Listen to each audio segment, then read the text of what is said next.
Mexicanos, bienvenidos a una videoinformación más en este canal, las Crónicas del Chairo, 11 de marzo del 2024. En esta entrevista, amigos, en donde la ministra Lenia Batres Guadarrama, ministra de la Suprema Corte de Justicia de la Nación, la ministra del pueblo, fue cuestionada por John Ackerman cuando se le dijo qué es lo que había encontrado o qué es lo que ha visto desde su llegada a la Suprema Corte de Justicia de la Nación. Pues fue tal su sorpresa cuando le dijo que la gente de la Suprema Corte, y no solamente de la Suprema Corte, sino de las que están algunos niveles más abajo, pues son de una cuna aristocrática, por lo tanto, no les permite ver cómo está la situación en el país. Es decir, si nunca han vivido ni han visto la pobreza, los problemas que aquejan a la sociedad, pues difícilmente puedan emitir una resolución de justicia. Amigos, otro tema que salió a relucir, los salarios. Que los salarios que ya se ha visto muchas veces, defensores ellos se dicen de la Constitución, y dícese de la Constitución que nadie debe de ganar más que el presidente de la República, cosa que ellos hacen caso omiso, pero sí se dicen ellos verdaderos protectores de la Constitución.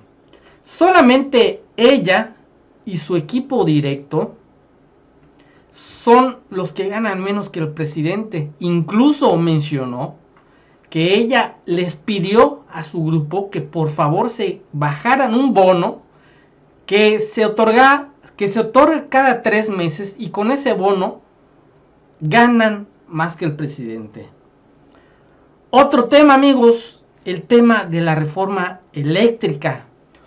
Hubo ahí algo muy turbio, puesto que empresas privadas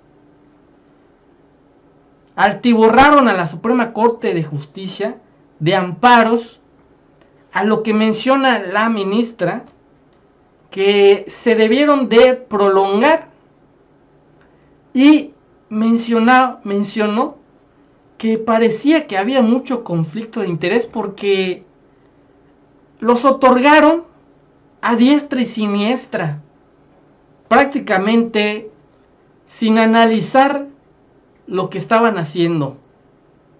Amigos y amigas, vamos con esta entrevista de la ministra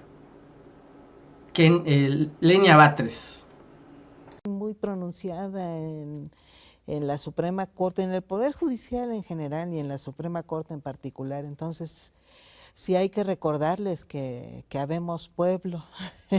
¿Y cómo se manifiesta esa aristocracia en la Suprema Corte, en el Poder Judicial? ¿Qué es lo que has visto, encontrado, percibido? Bueno, para empezar, el origen de los propios ministros, pero no solo de los ministros, gran parte de quienes laboran en el Poder Judicial tienen un origen pronunciadamente privilegiado, digamos. Vienen de universidades privadas, y reproducen algunas circunstancias que les han tocado vivir, como suele pasarnos a todos.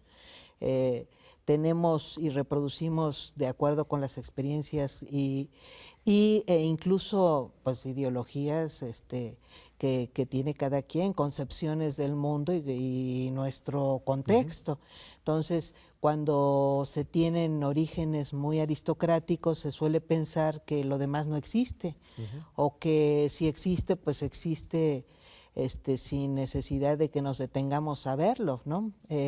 El privilegio suele reproducirse y suele defenderse y suele protegerse y suele tratar de conservarse. Ese es un tema fuerte en términos de la creación y el mantenimiento de aristocracias. Entonces, cuando un juez no tiene contacto con otras realidades, ni siquiera las conoce, pues ¿cómo va a tener un concepto de justicia quien no conoce la pobreza en un país que tiene todavía un enorme rezago en esos términos, que no tiene resueltas las condiciones económicas de una parte importante de la población, pues yo creo que tiene que tocar la justicia esa parte para poder ser justa.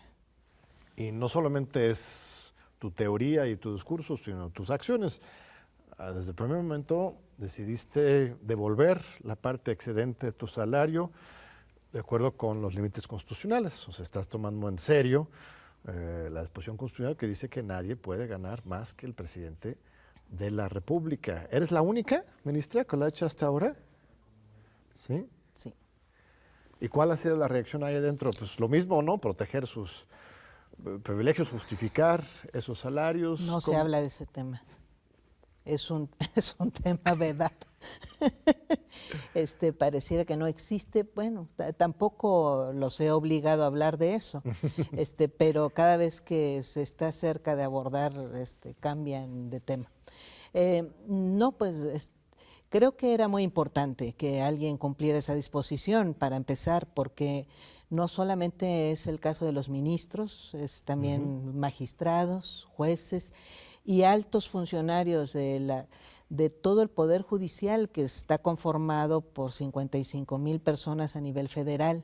Entonces hay un incumplimiento que se cree que se puede autorizar el Poder Judicial, y a mí eso me parece, desde fuera me parecía grave, adentro me parece muy grave. El poder, que es el poder garante de la Constitución y de las leyes, pues no puede darse permiso de violentarlas o de violarlas o de infringirlas, menos aún en favor propio. Entonces, por eso creo que ese es un punto importante, pero además también era importante cumplirlo porque pues no se tiene autoridad moral cuando uno se suma. Uno es consciente de ese tipo de violaciones y se suma a ellas. Entonces, por eso, pues sí quise destacar que existe esa norma y que estamos obligados a cumplirla, como ya la cumplió el Poder Ejecutivo, el Poder Legislativo, y nada más falta el Poder Judicial, que es el más obligado, pues, para cumplirla. Entonces, creo que puede ayudar a generar esa conciencia.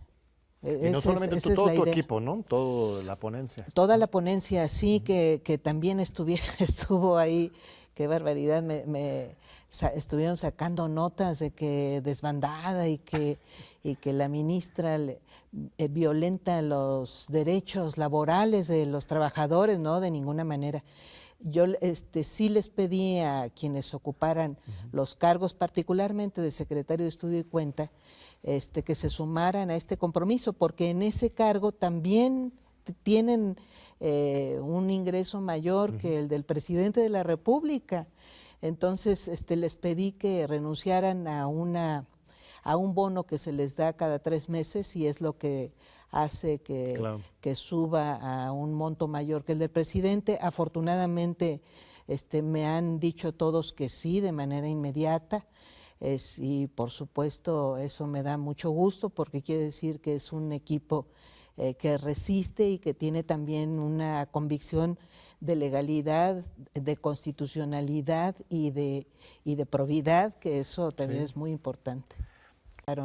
Hace un par de semanas respecto de la ley de la industria eléctrica, donde se le concedió amparo a 11 empresas, y de una manera pues muy atropellada, se violentaron normas del propio procedimiento, que en general no se ve porque suele ser justamente muy concesivo hasta con los propios ministros y ministras. Si un ministro pide que se traslade el tema, que se enliste para la siguiente semana, pues el tema se traslada a la siguiente semana. Hay mucha, digamos que norma de civilidad a la hora de tratarse los debates. Si alguien pide mayor estudio por alguna u otra razón, incluso reelaborar el proyecto para retomar algún tema que no se había considerado, pues se suele incluir.